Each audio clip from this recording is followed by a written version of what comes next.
Ladies and gentlemen, welcome to MtG Traders. My name is Taryn, and this is Mono Blue Control for Dominaria Standard.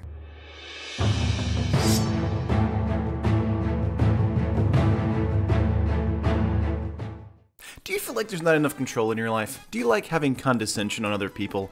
Let's play a Mono Blue Control list then. This is Mono Blue Control, a list about saying nope to everything your opponent's doing, then playing a giant bomb, and then swinging for face. Of course, before we get into it, make sure to like the video if you like it, subscribe to the channel if you haven't already, and comment down below a deck that you want me to go over, and I'll definitely do that in the near future. But of course, let's jump right into the deck list, guys, starting with the creatures. We only have 10 creatures in total, 2 Kefnet the Mindful, 4 Tempest Djinn, and 4 Torrential Gearhulks. So this is a control list through and through, which means the creatures need to be giant threats as soon as they hit the battlefield. Of course, Kefnet is a 3-mana 5/5 indestructible flyer. It can't attack or block unless we have 7 or more cards in our hand. Since this is a control list, we're going to have a lot of cards in our hand at all times, and Kefnet's going to help us do that too, with paying 4 mana, drawing a card, then you may return a land you control to its owner's hand. We can actually do this during our opponent's turn as well, so if Kefnet's on the battlefield and we don't have a Glimmer of Genius or Hieroglyphic Illumination, we can still use Kefnet to draw some cards too. Very, very nice. Next, of course, we have Tempest Djinn here, a 3-mana 0/4 flyer, but Tempest Djinn gets +1/+0 for each basic island you control, which means that if we play this on turn 3, it's a 3/4, which we don't want to do. We want to play this on like turn 6 or 7, you know, as a giant bomb for us with the ability to hold up like a Disallow or a Negate or something. Tempest Djinn is a great card for us to be able to get in some final points of damage to close out a match. And Torrential Gearhulk, you know it by now, it's a fantastic control card for us. 6 mana 5/6 with Flash. When it is a battlefield, you may cast target instant card from a graveyard without paying its mana cost. If that card would be put into the graveyard this turn, exile it instead, so giving us the ability to Glimmer of Genius, or even Disallow, or Negate, or whatever we want to do when Torrential Gearhulk against another opponent's spell. But that is all the creatures in the list here. There are 10 in total, and we needed them all to be very big hitters for us in the deck list to close out a match. But what do we have in the actual list here, because this is a control list? Feast your eyes on this list. This is all the nope stuff. We have 4 Syncopate, 3 Blink of an Eye, 4 Essence Scatter main board because of all the creature-based strategies right now, 4 Disallow, 2 Glimmer of Genius, 4 Hieroglyphic Illumination, and 1 Commit to Memory. Syncopate is kind of replacing the Censor slot for me. I do like Censor a lot, but I do think Syncopate is a lot better for us right now, especially in the Godfrey's Gift format where there's a lot of recursion going on. We like to be able to cancel something and have it exiled as well. It's an X and a blue with counter, or instant, counter target spell unless its controller plays X. If that spell is countered this way, exile it instead of putting it into its owner's graveyard. So if an opponent is playing like, you know, a turn 3 Champion of the Wits, or a turn 3 Sunscourge champion, or whatever champion they think about playing, we can use Syncopate, shut that down, and have it exiled, which means they can't eternalize it or bring it back with Godfrey's Gift later. Very useful to us. Next up here we have 3 Blink of an Eye. We don't have much artifact hate in the deck list here, so we really need a way to bounce that Godfrey's Gift, or bounce like a Planeswalker that has hit our opponent's side of the field if we're tapped out. A 2-mana instant with a kicker for 2, so we can pay 4 for this. Return target non-land permanent to its owner's hand.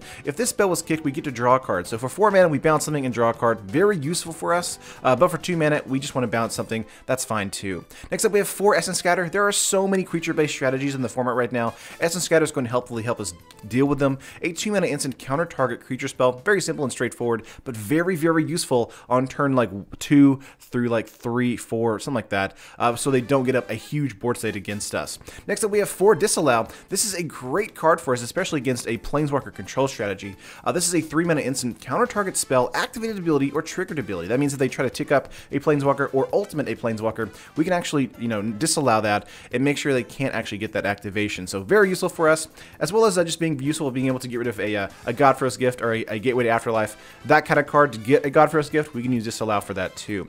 Next, of course, we have Glimmer of Genius and Hieroglyphic Illumination. These are our 2 draw spells in the deck here. 6 cards in total, so we do need to filter through our deck as quickly as humanly possible. A 4-mana instant, scry 2, draw 2 cards, you get 2 energy. The energy is not useful for us, but the scry 2, draw 2, very useful for us. Basically having us hopefully getting through 4 cards if we need to, but if not, we just draw 2 cards. Hieroglyphic Illumination is a little bit less of a significant card draw mechanic for us, but it is cycling for 1 blue mana. So draw 2 cards, cycling for 1 blue mana, or we can just pay 4 mana to draw 2 cards. So I like this because we can just pay 1 mana and just cycle a card. That's fine. But if we have the mana in the mid to late game, instead of using a Glimmer, we can use Hieroglyphic Illumination instead. And lastly, in the spell slot, we have Commit to Memory. This is really here for those random mill decks. No, I'm just kidding. This is here to help slow down a Approach the Second Sun strategy. This is for a 4-mana instant. Put target spell or non-land permanent onto its owner's library second from the top. That's for like if they play out a token, we want to bounce that, or a Godforce Gift, and they don't have enough mana to get it out, and they just use Refurbish on it, we can bounce that. Memory is a 6-mana sorcery. Each player shovels his or her hand and graveyard into his or her library, then draws 7 new cards. So very useful for us. Hopefully kind of slows down a Approach the Second Sun strategy. We're not necessarily like going to use this every single time they play Approach the Second Sun, but it is going to be a useful card for us to slow down something where they're trying to goldfish out a particular card. It can also be useful if they're trying to get a Godforce Gift activation, stuff like that. But that is all of the nopes and all the spells on the main board. We actually have enchantments to go over. We have one of those. And of course, it's 3 of Search for Azcanta. So I thought about doing just 2, but I went into 3 here because I really do like this having a turn 2 play for us. A 2-mana legendary enchantment. At the beginning of your upkeep, look at the top card of your library. You may put that card into your graveyard. Then if you have 7 or more cards in your graveyard, you may transform Search for Azcanta. It of course turns into a land. We can tap it, add blue to our mana pool, or we can tap it, pay 3, and search the top 4 cards of our library and look for a non-land, non-creature card. Reveal that, put it into our hand. Search for Azcanta is very useful for us, so very, very good at being able to filter through stuff. If we get into a lot of lands, we want to, either hit lands every single turn, or if we just have too many lands, we can just start putting them into the graveyard. Also useful if we have a Torrential Gearhulk in hand, and we have a Disallow on the top, we can throw that into the graveyard, and maybe use that Disallow with the Torrential Gearhulk the following turn, something like that. Very, very fun for us, and of course, super on curve as well. But that's all the spells and the creatures and stuff. Let's go over lands really quickly. We have 23 basic lands, 1 Field of Ruin, and 1 Memorial to Genius. So I have thought about throwing in Scavenger Grounds this list as well, but that Tempest Gen really does need the blue mana to make sure it's a real threat turn over turn. Memorial to Genius here just being a great card for us, coming in tapped, and we can pay 5, sacrifice it, and draw 2 cards, so great card draw. But Field of Ruin's also here for a flipped Azcanta, a flipped Legion's Landing, something we don't want to deal with, of course, as well as being able to hopefully filter through our deck to grab 1 extra land too. Overall, those Scavenger Grounds is of course in the sideboard, so if you do need that in Game 2, you can bring that in for sure. But that's all the cards in the main board here. Let's go over the sideboard here and see what we can do in Game 2. Sideboard here is 2 Scavenger Grounds, 2 Ceremonious Rejection for that red-black Vehicles deck, 2 Aether Meltdown, 2 Negate, 2 Sorcerer's Spyglass, 1 in Bolus's Clutches, 2 River's Rebuke, and 2 Nezahal Primal Tide. Scavenger Grounds is here, of course, for graveyard hate against an opponent's Godforce Gift strategy or Internalized, Liliana strategy, whatever we have, or even like another control strategy where they're using a Torrential Gearhulk. We want to bring this in against that.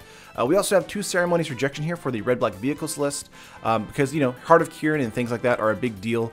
We also have stuff like Karn, Sign of Urza coming back into play, and so Ceremonious Rejection can deal with that. A 1 blue mana instant, counter target colorless spell, very useful for us. We also have Aether Meltdown here, so if we're playing up against a mono red or green or blue flyer strategy, anything aggro, we're going to bring in Aether Meltdown, a 2 mana enchantment aura with flash, enchant creature or vehicle. We also get 2 energy as well from this, but the most important thing is the enchanted permanent gets -4, -0. Next up, of course, we have Negate. This is just good removal for us. If we're up against a control strategy, we're probably going to board out that Essence Scatter and board in these Negates, along with probably Sorcerer's Spyglass here, a 2 mana artifact. As it enters the battlefield, look at your opponent's hand, then choose any card name. So great card for being able to peek at our opponent's hand and see what they have.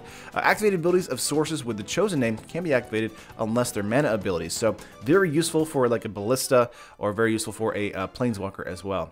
In Bolus's Clutches here is a card that I thought about not putting into the sideboard, but I kept seeing it in these lists, and I was like, I wonder why. And then I did some testing with it, and I was like, oh, okay, so this is really good against like another like a mirror match with like Planeswalker, something like that, or maybe even a particular match where we have creatures in our graveyard and we want to grab a Godforce Gift or something like that. This is a 6 mana legendary enchantment, or enchant permanent. You control enchanted permanent, and enchanted permanent is legendary. So we basically take their biggest bomb and we turn it against them.